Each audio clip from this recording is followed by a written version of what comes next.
અલગ અલગ ગોત્રના કર્મકાંડી ભૂદેવના મંતવ્ય એક વિડીયો ફરતો થયો છે અને તેમાં લગ્નના ફેરામાં દેવ, અગ્નિ અને બ્રાહ્મણ આ સાક્ષીમાં વિધિ જે ચાલતી હોય છે તેમાં કર્મકાંડી બ્રાહ્મણોને આવા અનુભવ થતા હોય છે।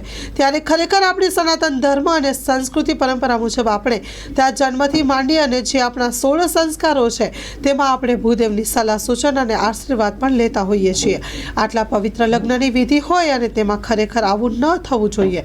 આપણે દેવ અને બ્રાહ્મણની ઘરીમાં સચવાય એવું જ કરવું જોઈએ। Story report by Paresh Pandya, Tilakwada. Vinayak ગુરુભાનુ બ્રહ્મા વિષ્ણુ મહેશ્વરાન સરસ્વતીમ પ્રણમ્યાદો સર્વકાર્યાત સિદ્ધયે।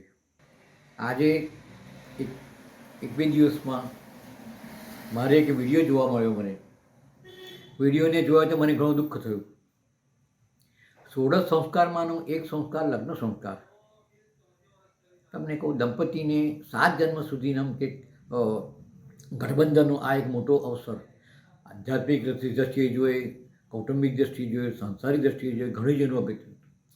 આવા સમયની અંદર પણ આજની પશ્ચિમી સંસ્કૃતિને તમને કહું કે આરોહણને કારણે કે જે આજે એની જે પરંપરા જળવાવી જોઈએ, લગ્નની પરંપરા જળવાવી જોઈએ, એના જે વિધિ વિધાન થવું જોઈએ, તેની અંદર આ રીતે તમને કહું કે મંગળ ફેરા ફરતી ઘડી તમને કહું કે જે યજમાનોનો જે પરિવાર છે તે ફૂલથી વધાવવા બદલે બ્રાહ્મણનું અપમાન કરે, બ્રાહ્મણને એમ કે પૂજન કરાવતો હોય, બ્રાહ્મણ વેદપાઠ કરતો હોય, એને એમ કે વિધિ વિધાન કરાવતા હોય, તે સમયની અંદર તેને એમ કે ફૂલથી એમ કે ઘા કરતા હોય। આ કરી અને એ છે ને એ ખરેખર બહુ એમ કે દુઃખજનક વાત છે। એનું એક કારણ છે કે તેની અંદર બ્રાહ્મણનું અપમાન છે, વેદનું અપમાન છે, અને જેના સાક્ષીએ જે ફેરા ફરે છે તે અગ્નિનું પણ અપમાન છે। તો તેની અંદર એની જે પરંપરા એની વિધિ વિધાન છે થવું જોઈએ, અથવા તો તેને એ પ્રમાણે થતું જ નથી। ઉલટું તે વેદનું અપમાન છે અને તે અગ્નિનું અપમાન છે, બ્રાહ્મણનું અપમાન છે, અને આ જે થાય તે ખરેખર એ આપણે માટે બહુ શોચનીય છે। ખરેખર આ બંધ થવું જોઈએ અને નીતિ પ્રમાણે અને વિધિ વિધાન પ્રમાણે તમારે કહું લગ્નનો આવો એક અવસર, મીઠો અવસર, પ્રસંગ અને ધાર્મિક પ્રસંગ પણ તે પણ સુપેરે એ થવો જોઈએ, એવી જેમ કે મારી આગ્રહ। અને યજમાનોએ પણ અને બ્રાહ્મણોએ પણ આ બાબતમાં બહુ કાળજી રાખી અને 16 સંસ્કારમાંના જે બધા સંસ્કારો છે એમાં લગ્ન સાથે પણ એની પરંપરા જળવાય, વૈદિક ધર્મ જળવાય। અને તમને કહું કે પશ્ચિમી હવામાનને અને તે કારણે આપણી આધ્યાત્મિક ઉન્નતિનો, આધ્યાત્મિક હિન્દુ ધર્મની વિધિ વિધાનનો એમ કે એને દૂરોગામી અસર ન પડે તેની આપણે કાળજી રાખવી એ આપણે માટે સર્વેની ફરજ છે। એ જ મારું પોતાનું અંગત મંતવ્ય છે। ગુરુદેવ દત્ત। આપણું નામ? મારું નામ હરિવર્ધન ઉમંગલાલ પાઠક, પણ પરિવાર બધો મને બાબુકાકા તરીકે ઓળખે છે। અને આપણે આ મારી મંતવ્યને, આ મારા વિચારને આપ સર્વે પરિવારજનો એને વિચાર કરે અને તેને અનુસરે અને આધ્યાત્મિક સનાતન ધર્મની ઉન્નતિ માટે પ્રયત્ન કરે, એ જ અભ્યર્થના વિરમું છું। ગુરુદેવ દત્ત। નમઃ શિવાય સાંબાય હરાય પરમાત્મને પ્રણતઃ ક્લેશનાશાય યોગીનામ પતયે નમઃ। હમણાં એક વિડીયો બહુ વાયરલ થયો છે લગ્ન મંડપનો। આપણે બધાએ છે ને લગ્નને એક મજાક બનાવી દીધી છે, અને એ જ કારણે લગ્ન સંસ્થા અત્યારે ટકતી નથી ને એની પાછળનું કારણ આ જ છે કે પિક્ચરો અને ટીવી સિરિયલો જોઈ અને લગ્નમાં જે કરવાનું એ કશું જ આપણે કરતા નથી, અને ના કરવાનું લગ્નોમાં બધું જ કરીએ છીએ। ખાસ કરીને લગ્નની અંદર દેવોનું માન નથી રહેતું, તો બ્રાહ્મણોના માનની તો કોઈ વાત જ નહીં કરવાની। પણ બ્રાહ્મણ હવે શું છે, બિચારો થઈને લગ્ન કરાવવા જાય છે અને આ બધું ખોટું ચાલે છે। જો આ લગ્નમાં આવું બધું જો થતું હોય ને તો મારું પોતાનું પર્સનલ રીતે એવું માનવું છે કે લગ્નની અંદર કોઈ બ્રાહ્મણે લગ્ન કરાવવા જવું જ ના જોઈએ। ખાલી ફોટોગ્રાફરને બોલાવી લેવાની, બધી ક્રિયાઓ થઈ જાય, બધું કામથી તેમને ફેરાય ફરી નાખશે, અને ખાસ પેલા બ્યુટી પાર્લરવાળાને બોલાવી લે, આ 2 જણને બોલાવી લે છે એટલે લગ્ન પૂરું। કોઈ બ્રાહ્મણની જરૂર નથી, કારણ કે તે બ્રાહ્મણનું માન જ નથી લગ્નમાં। અને જ્યાં માન ના હોય ને ત્યાં ના જ જવું જોઈએ, ગમે એટલા રૂપિયા મળતા હોય, ના જવું જોઈએ। કારણ કે આ લોકો લગ્ન તો કરતા છે ને ખાલી નાતરા કરે છે અને આનાથી આપણા સમાજ ઉપર ખરાબ અસર જોવા થઈ રહી છે. અત્યારે સંતતિ પણ બગડી ગઈ. તમે જુઓ, સંતાનો પણ બગડી ગયા, કારણ કે લગ્ન વ્યવસ્થિત ના થાય એટલે સંતાનો એવા જ હોય. તો જેના કારણે લગ્ન કરવાનું છે એ વસ્તુ તઈ ઘડી વ્યવસ્થિત સંસ્કાર અપાતા નથી, પછી સંસ્કાર કઈથી આવે? તો મારું એવું માનવું છે કે બ્રાહ્મણોએ સંપ કરવો જોઈએ અને આ લગ્ન કરાવવા જવું જ ના જોઈએ.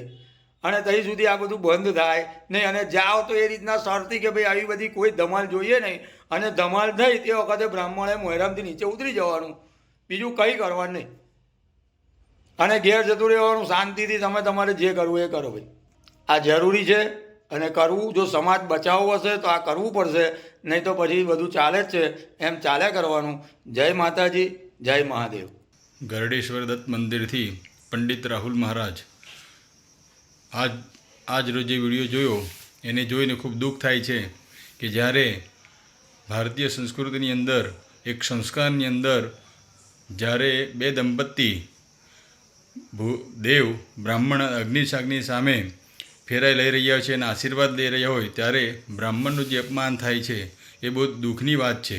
એ જોઈને ખૂબ દુઃખ થાય છે કે જ્યારે આ લોકો એમનું જતન કરવાનું હોય છે ત્યારે એ પોતાના ભૂદેવતાઓનું, જે પૃથ્વી પરના જે દેવતાનું અપમાન કરે છે એ જોઈ ખૂબ દુઃખ થાય છે. એમાંને ખૂબ સાચવવાની જરૂર છે કે જે આ રીતે છોકરાઓ ભૂદેવનું અપમાન કરી રહ્યા છે.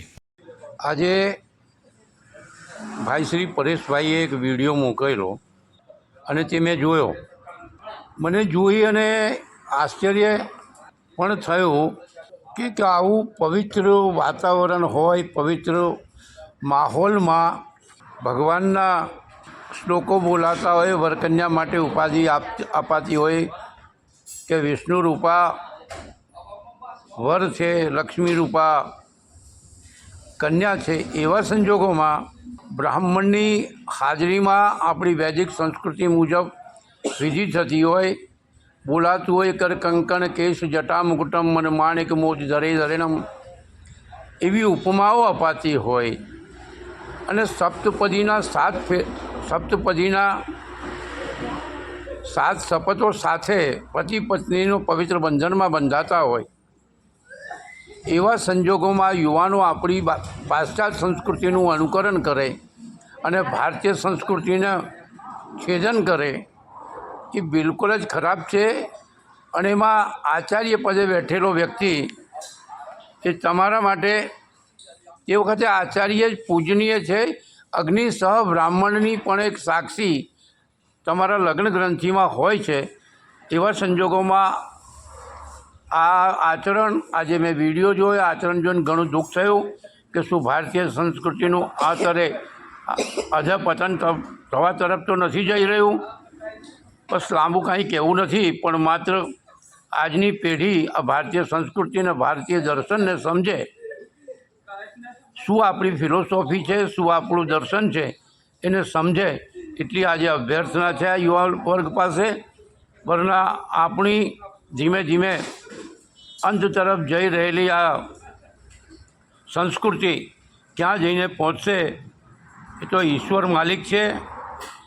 અંતે માત્ર જન્મથી માંડીને મૃત્યુ સુધી તમારે એ બ્રાહ્મણની આચાર્યની જરૂર પડતી હોય છે, તો એની પણ અમાન્ય જળવાય એ પણ જરૂરી છે અને એનું પણ આદર સત્કાર થવો જોઈએ.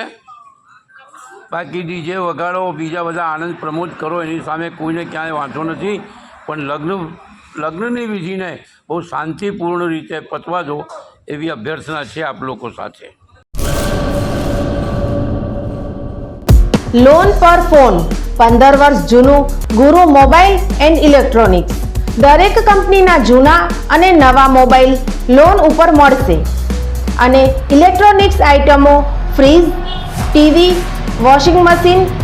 ગુરુ મોબાઈલ એન્ડ ઇલેક્ટ્રોનિક્સ, સંતોષી માતાના મંદિર પાસે અને અમારી અન્ય બ્રાન્ચ ગુરુ મોબાઈલ પોઈન્ટ, આભા હોટલ નીચે, પેટ્રોલ પંપ સામે, ભુજ. તો મેળવો લોન પે ફોન અને તમામ ઇલેક્ટ્રોનિક્સ એપ્લાયન્સીસ.